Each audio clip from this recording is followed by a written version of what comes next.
Tom Bennett prit sa pelle un samedi matin et se dirigea vers le fond de son jardin. La maison était ancienne, achetée à bas prix aux enchères, et le jardin avait été négligé pendant des années. Comme premier projet, il voulait construire une petite terrasse, alors il choisit un endroit près de la clôture et commença à creuser. Il n'alla cependant pas très loin. Environ 15 centimètres plus bas, la pelle heurta quelque chose de métallique. Tom s'agenouilla et gratta la terre avec ses doigts. Il s'attendait à trouver un tuyau ou un vieux clou. À la place, il déterra un objet des plus étranges. Il était froid et clairement façonné par des mains humaines. « C'est quoi ça ?» Tom leva l'objet vers la lumière et vit qu'il s'agissait d'une clé, mais pas comme celle qu'il avait déjà vue. Presque 15 centimètres de long, aussi épaisse qu'un doigt, et couverte de rouille. Le manche était circulaire, avec une sorte de motif gravé au centre, impossible à distinguer sous la saleté incrustée. Tom n'arrivait pas à l'expliquer, mais tenir cette clé le mettait mal à l'aise. Elle était plus lourde que prévu, et il avait l'impression qu'elle avait été enterrée là pour une raison précise. Pas simplement perdue ou oubliée, mais placée volontairement. Il resta un long moment dans le jardin à la retourner entre ses mains. Plus tard, Tom montra la clé à son voisin, Gérald. C'était un homme d'une 80aine d'années qui vivait dans la rue depuis plus longtemps que quiconque. Gérald l'examina quelques secondes, puis la lui rendit rapidement. « Apporte-la au serrurier de la rue Arbory », dit-il avec insistance. Il refusa d'en dire davantage. Il donna à Tom un nom, Arthur Voss, ainsi que l'adresse de la boutique en ville. Mais lorsque Tom demanda pourquoi, Gérald se contenta de secouer la tête. « Arthur saura quoi en faire », dit-il.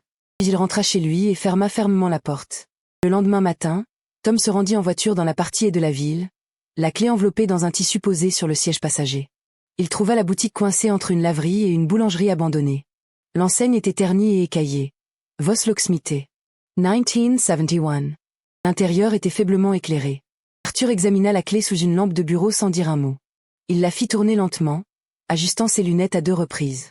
Puis Arthur posa délicatement la clé, comme si elle pouvait se briser, et fixa Tom droit dans les yeux. « L'avez-vous trouvé exactement ?» demanda-t-il d'une voix calme et froide. Tom décrivit l'arrière du jardin, la profondeur, la terre compacte. Quand Tom termina, Arthur ne répondit pas immédiatement.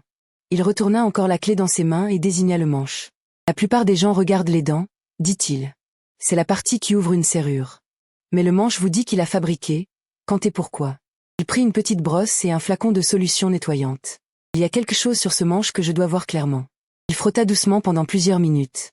Peu à peu, une gravure apparut sous la rouille. Un petit visage squelettique avec des lettres gravées dans les orbites des yeux. Les détails étaient d'une précision remarquable. Arthur Asseredanet. Il recula d'un pas, le visage soudain vidé de ses couleurs. Tom s'attendait à de la curiosité, peut-être de l'excitation, mais pas à cela. Arthur semblait avoir reconnu quelque chose qu'il espérait ne jamais revoir. Il retira ses lunettes et se frotta les yeux. « J'ai déjà vu ce symbole », dit-il doucement. « Il y a longtemps. Un homme m'a apporté une clé avec le même marquage. Cet homme a passé 2 ans à essayer de découvrir ce que sa clé ouvrait. Et quand il a trouvé, il aurait préféré ne jamais savoir. » Arthur expliqua qu'il y a 30 ans, un historien nommé David Marsh lui avait apporté une clé identique portant le même blason. David l'avait trouvée en étudiant de vieilles propriétés de la région. Il était devenu obsédé par son origine, et Arthur l'avait aidé à identifier le symbole. David s'était alors consumé dans cette quête. Il avait quitté son poste d'enseignant et passé des mois à fouiller les archives, les registres fonciers et les anciennes photographies. Sa femme l'avait quitté. Ses amis avaient cessé de l'appeler.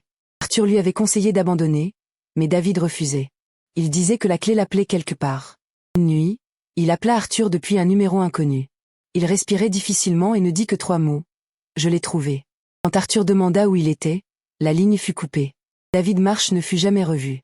Sa voiture fut retrouvée abandonnée près d'une zone boisée en périphérie quelques jours plus tard. L'enquête ne donna rien. En regardant Tom, son visage n'exprimait plus la curiosité d'un professionnel, mais la pitié sombre de quelqu'un qui voit l'histoire se répéter. Remettez-la où vous l'avez trouvée. Rebouchez le trou. Oubliez que vous l'avez vue. Mais la curiosité est un poison puissant. Tom n'arrivait pas à se sortir de la tête David Marsh. L'historien disparut en suivant le même symbole au visage de squelette qu'il tenait désormais dans sa main. Il insista auprès d'Arthur pour connaître la vérité sur ce blason. Il appartenait aux Hargrove, une famille d'une richesse immense et porteuse de secrets encore plus lourds. Leur vaste domaine avait été rasé dans les années 1940, et la plupart des gens pensaient qu'il ne restait rien. Mais le doigt d'Arthur suivit une ligne effacée sur une vieille carte cadastrale, ce qui fit parcourir un frisson dans le dos de Tom. La maison de Tom se trouvait directement au sommet de l'aile et du domaine, la seule partie du manoir strictement interdite aux étrangers. Cette nuit-là, l'atmosphère dans la maison de Tom changea. Il partagea l'histoire avec sa femme, Laura.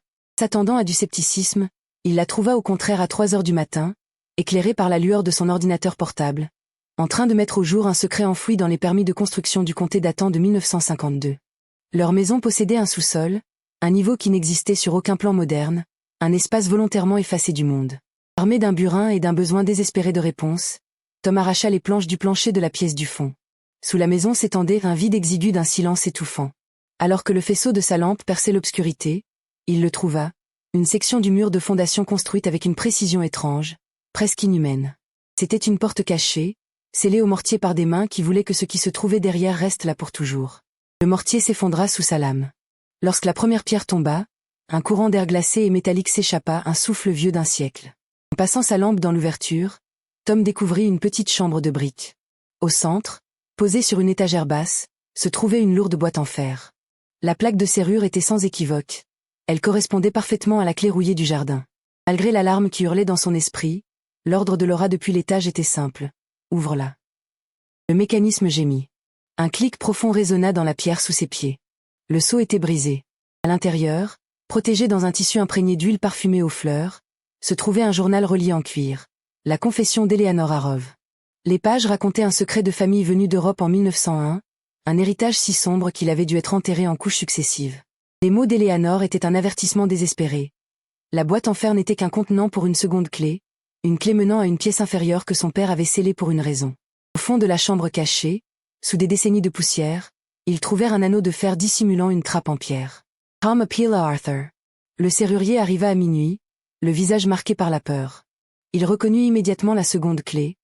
C'était l'objet même que David Marsh avait décrit dans son dernier appel paniqué avant de disparaître. Ils ne découvraient pas seulement une pièce. Ils entraient dans une hantise. Ensemble, ils soulevèrent la trappe. Un escalier étroit descendait dans un vide où l'air semblait liquide et glacé. Au fond se trouvait une porte renforcée de fer, ornée des armoiries massives des Harrov. La seconde clé s'inséra dans la serrure. Le bruit des mécanismes ressemblait à une cloche funèbre résonnant sous la terre. Une obscurité totale engloutissait la lumière de leurs lampes. Ils restèrent sur le seuil pendant ce qui sembla une éternité. Ce qu'ils virent changea leur vie. Ce n'était ni de l'or, ni des os. C'était quelque chose qui défiait toute explication, quelque chose de si profond qu'il exigeait le silence à jamais. Cette nuit-là, ils refermèrent tout. Ils murèrent le mur. Ils reposèrent les planchers. Ils enterrèrent de nouveau le secret. Quand on demande à Tom ce qui se trouvait dans les profondeurs du domaine Harrov, il ne répond qu'avec un avertissement énigmatique. Certaines portes doivent rester fermées. La première clé repose désormais sur sa cheminée, exposée comme un artefact. Les visiteurs lui demandent parfois son origine. Tom dit qu'il l'a trouvée dans le jardin. Il ne mentionne jamais la seconde clé, ni le journal, ni ce qui se trouve sous sa maison. Et certaines nuits, Laura dit qu'il reste debout dans la pièce du fond, à écouter le sol. Le niveau inférieur reste scellé, silencieux, tandis que les saisons passent au-dessus. Parfois, Tom s'assoit dans l'obscurité avec la clé dans ses doigts et écoute la maison respirer sous lui.